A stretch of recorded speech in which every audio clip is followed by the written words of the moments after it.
Hi guys, it's Dale with The Insurance. Today we're talking about an article that I bet many of you do not know this term.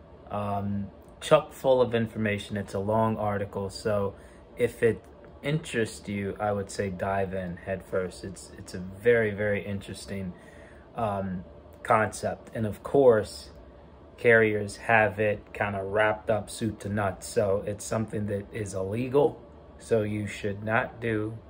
But this article is a good flyer to keep your eye out, right? For situations where someone a loved one, someone you may know, may fall victim to this scheme, to this idea. Because to be honest, you can, when you think about the structure of it, you can make a lot of money if you don't get caught, right? That's the key, right? The title of the article is "What is Stranger Originated Life Insurance?" STOLI, right? Seems pretty straightforward, right? Stranger originated life insurance. Why would you take out life insurance for a stranger, you know? And there are businesses and networks that do that. The article gives a few examples. The most common, or I won't say the most common, but the one that probably hits home is the example of preying on older people, right? So obviously insurance payouts can be rather large, right? Ranging from hundreds of thousands of dollars to millions, right? And you've obviously have an aging population that people believe, well, I won't say people believe, it's statistically true that aging population, at some point you will pass away. And if you have an insurance policy, you then, or the benefactor of said insurance policy, will get that payout, right? The problem is carriers, by the very nature of life insurance, are insuring and paying out for the benefit of the owner, right? The owner of the insurance policy, their benefactor and or family or successor, right? So so you need to have an insurable interest in that person, right, to have an insurance policy for them, right? Very similar to, and this isn't a crude analogy, but because it's insurance, this idea of insurable interest crosses over different product verticals. But like, I can't take an insurance policy out on your vehicle, right? Or your home, right? Or even my neighbors, right? Because I don't know. I mean, we're strangers, right? It doesn't impact me at all. In the terms of a car, it doesn't impact me if you have an accident, if you need your car, it doesn't impact me at all. The same holds true for life insurance. I can't take a life insurance policy out on you, right?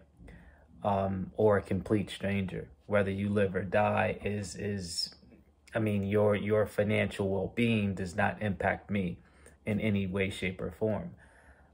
So that's why an insurable interest needs to be, that connection needs to be made in order to get through underwriting to have a life insurance policy. So, I mean, and that's probably, that distinction is probably something most people don't think about, but what it implies, we do know, right? And think about all the time that insurance policies are typically for children or family members or key employees within the firm. And what that common thread is that there's an insurable interest, right? There are, the insurance policy is for people that depend on that person, right? Who's insured. With kind of a stranger originated life insurance policy. So the example, great example in the article A very good, shrewd businessman takes out a bunch of older individuals, right, and sells them on the idea of, hey, you should get this insurance policy, knowing that they will make money buying the insurance policy back in 2 or 3 years, right, and then selling it off to some sort of investor, right? Now, if you are licensed to do so, right, so you are actually kind of a life settlement broker, sure, you can offer a high cash value for a life insurance policy and then sell it to investors. But if you are not licensed, you have no insurable interest with, I mean, assuming none of those, you're not related to any of those people, you have no insurable interest in this group of old people in this example, in which case what you're doing is illegal and unethical. We won't get into that part, but certainly illegal, right? Because you're banking on someone dying, right, so that you could get a payout with someone who's a complete stranger, right? And that's kind of the crux of STOLI, right? Stranger originated life insurance. That there needs to be a basis for the life insurance, right? The person, the two people can't be complete strangers. Whereas for instance, to go back to the example of me, if I take insurance out on you, I'm just banking on you. I mean, obviously I'm investing in that financial product, but the idea is that I'm investing in it because I believe you will die and I will receive a large payout. Illegal, right? And once again, unethical. So a very interesting concept, not too common. I would say jump into it, read it, because it does happen. And you might be able to help a friend or a family member if they find themselves in a situation where what they're being sold sounds a bit fishy. Okay? Thanks for stopping by, guys. Hopefully we'll chat next week. Take care. Bye. Hey guys, thanks for watching our video.